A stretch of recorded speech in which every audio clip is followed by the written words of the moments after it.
I am the milkman. My milk is delicious. And the sea shall run white with his rage.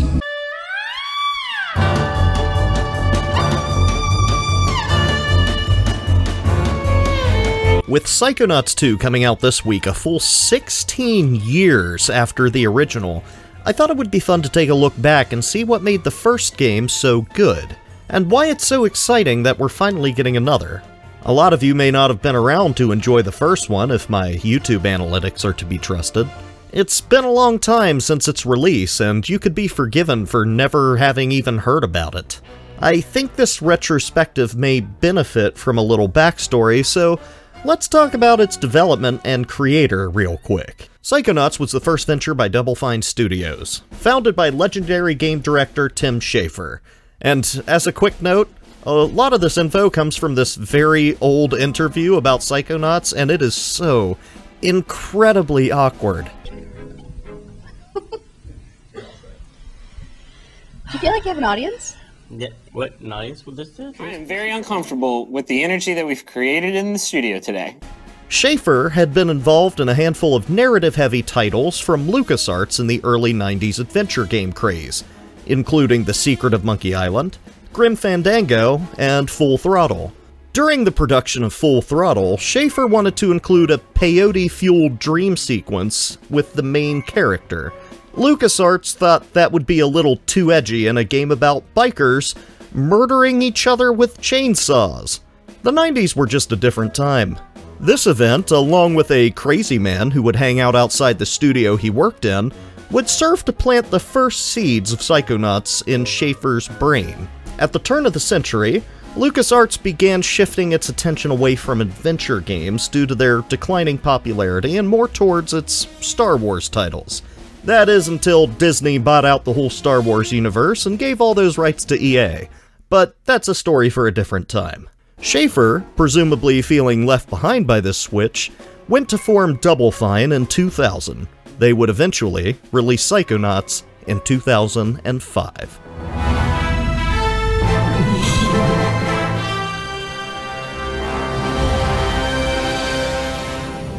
So, what is Psychonauts about, anyways? Well, you play as Rasputin, or Raz, a psychically gifted boy who ran away from his life in the circus after discovering his powers and reading about a summer camp that trained people like him. While there, he uncovers a secret plot that endangers the whole camp, and only he can stop it. It's a nice, clean premise. In fact, this game is a masterclass in writing compelling video game narratives. We'll get to the main story later, though. All of this game is very much mid-2000s in presentation, from its Burton-esque art direction, to the corny jokes, to the music. It was all very much the style at the time. What would happen if you were to, say, completely block off all your sensor outlets? Well, there would be a buildup of sensor energy within that would, eventually run Rasputin very fast. Even though things obviously look a little dated here, I think it holds up surprisingly well. The PC version I played this on has 1080p resolution that makes everything look pretty clean considering this game can legally drive. The cutscenes seem like they were all pre-rendered in 480p at the time of development, and as far as I know, there's no way to make them look cleaner, so switching between the two can be a little jarring at times. Also, the main cast of characters still looks pretty good design-wise. Some of the side characters look like fish-eyed sins against God. It's a fine line to tread with the art style. Psychonauts takes place in Whispering Rock Summer Camp. Setting it all in one place would sound detrimental to having a variety of areas to explore in an adventure game, but most of the levels here are like extended dream sequences. Remember when I mentioned the canned drug hallucination idea from Full Throttle? Well, Tim Schafer must have really liked that idea, because as a Psychonaut, you have the ability to astral project into the psyches of other people. So the whole game is a drug-fueled dream sequence, with brief visits to the material plane. While this is a great idea to get away with designing whatever levels you want, it's also a great plot device for expanding on characters' backstories, motivations, flaws, and fears. Tim explains in this interview that he was curious about the inner workings of others' minds, and what they would look like if you could just get in there. Like, what is it like inside their heads, and how fun would it be to jump inside and see what's going on, who they're talking to, and or if you meet someone who's got some strange personality, like you just know that it's represented in their head in some crazy way. One of the pillars of the Psychonauts experience is exploration. You are encouraged to explore every corner of both Whispering Rock and the minds of other characters, where you collect things like emotional baggage or unlock trauma-fueled memories. This all leads to a great merging of gameplay and narrative development. These dream levels are all paired nicely with a fantastic soundtrack.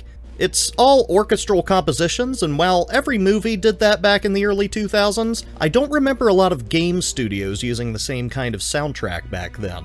The music merges a lot of different styles. There are wonderful guitars and harmonicas for the campground, a big triumphant score for your victories, Spanish guitar, and Russian folk. There's a lot of different types of music here, but it manages to make sure nothing ever feels out of place.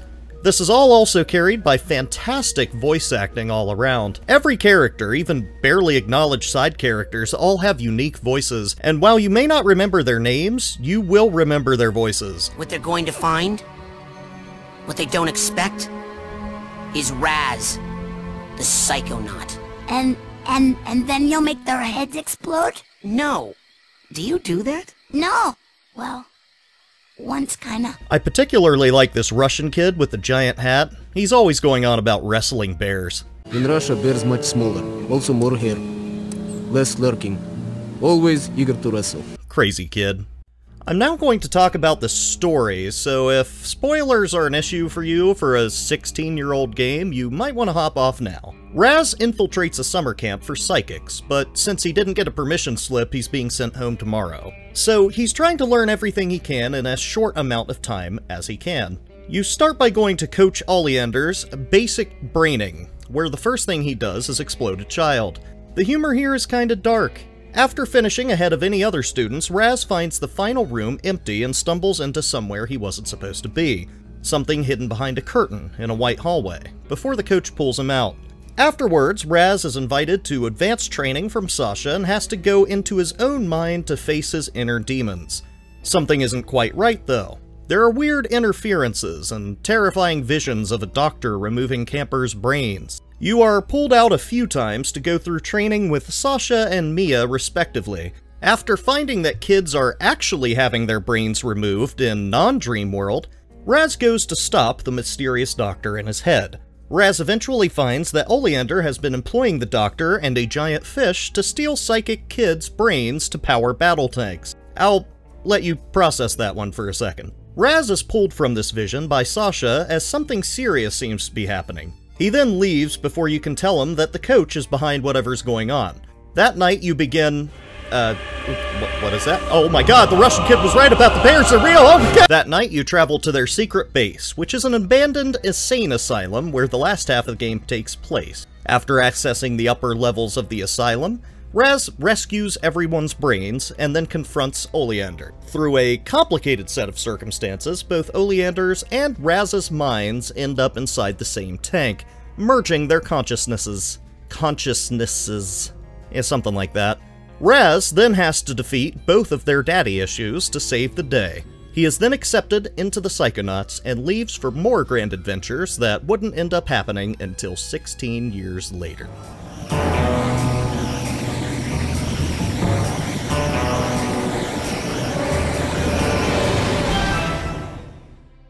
The story here is fantastic. I'm even glossing over a whole lot of beautiful writing. I didn't even get to talk about Black Velvetopia, where you help a love-struck painter build a tower of cards to his lover in the sky. I didn't even get to talk about the Milkman. I am the milkman. My milk is delicious.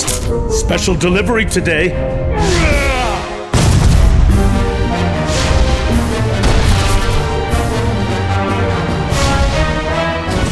So with all this wonderful gameplay, art direction, and writing, this game obviously was a giant hit, right?